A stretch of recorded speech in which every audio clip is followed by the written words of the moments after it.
Russia और Ukraine पर आपने खबर सुन ली होगी, उस पर नया अपडेट हुआ है कि रशिया ने यूक्रेन के पूर्वी साइड में दो देश बना दिए हैं। वो दो देश कौन से हैं? एक तो है, यहाँ पे आप देख सकते हो ये एरिया, लोहानसक, और दूसरा है दोनेत्स्क। इसका प्रोनाउंसिएशन सही कर रहा हूँ या नहीं मुझे पता नहीं, लेकिन मेरे अनुसार यही है उनका नाम, लोहानसक और दोनेत्स्क। ये दो देश बना दिए।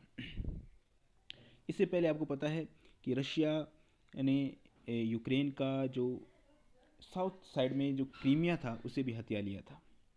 और इसके पीछे एक राजनीति यही है कि रशिया अब सीधा यहाँ से ऐसे जा सकता है। ठीक है, ये जो देश बनाए हैं, ये यहाँ पे जो सरकार होगी वो डमी सरकार होगी, हम सबको पता है, और रशिया वहाँ पर राज करेगा।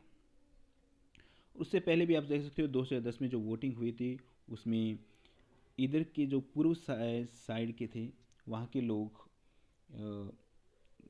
यूरोपीय यूनियन से जुड़ना चाहते थे, और यहाँ के जो ईस्ट साइड के थे, सॉरी वेस्ट साइड से थे, ये यूरोपीय यूनियन से जुड़ना चाहते थे, और ये इस साइड से वो रशिया से जुड़ना चाह रही थी। और यहाँ पे आपने ये भी देखा कि क्रीमिया में जो वोटिंग हुई थी एक बार, तो उसके अंदर 54% लोग ऐसा चाहते थे कि वो उसे रशिया एनेक्स कर ले। ठीक है, पर रशिया उसको कब्जे में कर ले, क्रीमिया के लोग ऐसा चाहते थे। तो आप सोच सकते हो कि यहाँ के देश, यहाँ के लोगों में कितना मतभेद है और क्या सोच रखते हैं वो। और लोग यहाँ तक मानते हैं कि यूक्रेन एक देश में दो देश हैं। तो वो तो अलग बात है, लेकिन अभी जो अपडेट हुए उनके बारे में बात करते हैं, और ये इसके बाद में देखेंगे। देखो, अभी जो यूक्रेन के जो राष्ट्रपति हैं जेलेंस्की, उन्होंने कहा है कि जो रशिया से हम डिप्लोमेटिक संबंध तोड़ रहे हैं, और हम वेस्टर्न सेक्शन में ये उम्मीद करते हैं, ये मतलब चाहते हैं कि इसमें नॉर्थ स्ट्रीम 2 को भी शामिल किया जाए। अब भी सेक्शन तो लगाएंगे, हमें पता है भी वेस्ट जो कंट्रीज़ हैं, जो यूएस है, वो ख़तरनाक लेवल पर जाकर सेंक्शन लगाएगी। लेकिन वैसे ये कह रहे हैं ख़तरनाक लेवल कितना हो सकता है? अगर नॉर्थ स्ट्रीम 2 को इसमें सेक्शन में शामिल करें तो हम कह सकते हैं भी ये ख़तरनाक लेवल है। वैसे तो उस पर बहुत सारे सेक्शन पहले भी लग चुका है। ठीक है, तो नॉर्थ स्ट्रीम 2 क्या है? देखो, ये है कि गैस पाइपलाइन कहाँ से जाती है, ऐसे ये जाती है यहाँ से फिनलैंड, स्वीडन, और से सीधी होती हुई यहाँ होती है जर्मनी जाती है। इस पर भी सेंक्शन लगाया जाए, जो कि देखो ये रशिया से जाने वाली गैस पाइपलाइन है, वो यूरोप की जो कंट्रीज़ है उनका 1/4 एनर्जी की रिक्वायरमेंट को पूरा करती है। तो इस पर सेंक्शन लगाना एक बहुत बड़ी बात होगी। लेकिन अभी इस पर बयान आया, जर्मनी के जो चांसलर है उन्होंने कहा है कि देखो, हम नॉर्थ स्ट्रीम 2 को मान्यता नहीं देंगे। मतलब वो कह रहे हैं कि हम इस पर सेंक्शन लगाएंगे, और हम जल्द ही इसका विकल्प खोजने की कोशिश करेंगे। और मतलब वो इसकी एनर्जी रिक्वायरमेंट के लिए दूसरी सोर्स पर जाने का प्रयास करेंगे। लेकिन मुझे लगता है ये इतना जल्दी हो नहीं सकता, ये बस बातूनी चीज़ें हैं। और अब आप देख सकते हैं कि रशिया के जो फॉरेन मिनिस्टर हैं, उन्होंने जो अभी कहा है, उन्होंने कहा कि 2014 में जो सरकार बनी थी उस वो पूरे यूक्रेन को रिप्रेजेंट नहीं करती है, इसलिए हमने जो दो कंट्री बनाए हैं। और वैसे हमने आपको बता दिया भी लोगों में कितना मतभेद था, वोटिंग हुई तो कितना लोग चाहते थे, ये क्रीमिया के 54% लोग चाहते थे कि उसे ये रशिया अनेक्स कर ले। तो अभी जो मिनिस्ट्री है, रशिया मिनिस्ट्री, उन्होंने कहा है कि जो डोनेस्टक और लोहांसक वहाँ की जो अथॉरिटी है, मतलब वहाँ पे जो शासन करने वाले लोग हैं, वो उनके साथ हमारा एग्रीमेंट हुआ है कि हम वहाँ पे मिलिट्री बेस बना लें।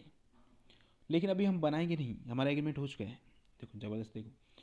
और लुहांसिक रीजन के जो अथॉरिटी है वो कह रही है कि यूक्रेनियन ट्रूप्स को कि आप शांति से यहाँ से चले जाओ, ठीक रहेगा। और इस पर अभी जो जेलेंस्की है, जो कि यूक्रेन के राष्ट्रपति है जेलेंस्की, उन्होंने कहा कि देखो, हम इस अथॉरिटी को नहीं मानते। कौन है वो? ठीक है, ये पूरा जो लुहांस्क और डोनेत्स्क है वो पूरा यूक्रेन का रीजन है। हम ऐसी कोई सरकार को नहीं मानते, हम ऐसे देशों को मान्यता नहीं देंगे। लेकिन हमें आपको बता दें, देखो वैसे तो ज़्यादा कंट्रीज इसे मान्यता नहीं देंगे, लेकिन जो चाइना और रशिया के जो इन्फ्लुएंस में जो कंट्री है, जैसे वेनेजुएला है,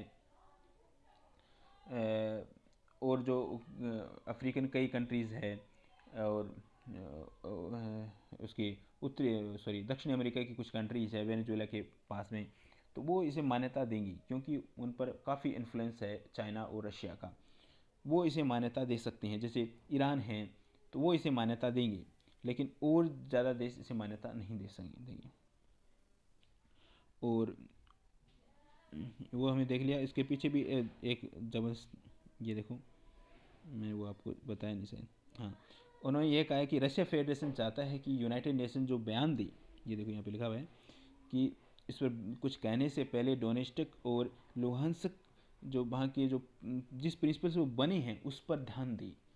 उनका कहना है कि हम ध्यान दिलाना चाहते हैं कि वहाँ के लोग चाहते थे कि हम हमारा अलग देश हो, हम यूक्रेन के साथ नहीं रहना चाहते, उनकी जो लैंग्वेज अलग है, उनकी जाति अलग है, मतलब कल्चर अलग है, तो वो अलग देश चाहते थे, ये कहते हैं, ये कंसिडर करें।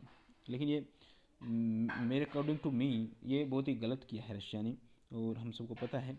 फिर ये कुछ क्या कर सकते हैं, ये पावर पावर पावर है पावर। और अमेरिका ने भी इसमें सही हैंडल नहीं किया। अमेरिका जो राष्ट्रपति हैं अभी वो बहुत ही कमज़ोर हैं, और व्लादिमीर पुतिन जो कि पहले एक जासूस रह चुके हैं, वो बहुत ही अच्छे से मैनेज कर रहे हैं और अपनी पावर का यूज़ कर रहे हैं। उससे पहले पता था कि आपने कि यहाँ पे जो यूक्रेन की इस बॉर्डर पर रशिया ने 1 लाख फौज लगा रखी थी, बाद में कुछ ट्रूप्स को वापस हटाया, और फिर आज ये खबर आई कि यहाँ पर उन्होंने 2 देश बना दिए हैं। यूएसए का मजाक भी उड़ाया गया कि यूएसए कह रहे थे कि 16 फरवरी को यूक्रेन पर हमला हो जाएगा, तो लेकिन वैसा कुछ नहीं हुआ। ठीक है, ये कयास लगाए जा रहे थे पहले भी, यहाँ पे हमला भी हो सकता है यूक्रेन पर।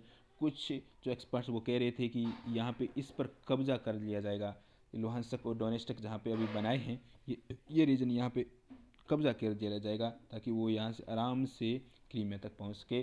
और कल को भी ये नाटो कंट्रीज़ के अंदर अगर यूक्रेन आता है तो इसका मतलब है यहाँ पे यूके की फ़ौज, यूके या यूएसए की फ़ौज यहाँ पे रशिया बॉर्डर के पास एकदम आ जाएगी। ये एक रियल में एक बफर जोन की तरह काम कर रहा था। इसकी जो लोकेशन थी वो ऐसी थी कि ये बफर जोन की तरह काम कर रहा है, हमें पता ही है। तो इसलिए इसे हथियाया गया है। तो यहाँ पे अब आराम से अगर कल को कुछ यहाँ पे आ भी जाते हैं तो उनको कोई दिक्कत नहीं, वो आराम से रशिया है अपनी फ़ौज यहाँ पे भेज सकते हैं। क्रीमिया को जल्दी से कोई उसे तोड़ नहीं सकता, उनका खतरा नहीं रहेगा इतना। ठीक है, और क्रीमिया को हत्याया भी इसलिए गया था कि वो अपना एक सेफ्टी बनाए रखे, क्योंकि उसके पहले यहाँ पे रशिया के जो भी यहाँ पे जहाज़ इस समुद्र में यहाँ पे जाते थे तो वहाँ पे उनको अटैक होता था, वहाँ पे उनके हमले होते थे। तो उनसे उनसे बचने के लिए, उनको अपनी पावर दिखाने के लिए, उनको मतलब रोकने के लिए यहाँ पे उन्होंने क्रीमिया को हथिया लिया। इसके बाद अभी 2 कंट्रीज़ बना लिए गए हैं।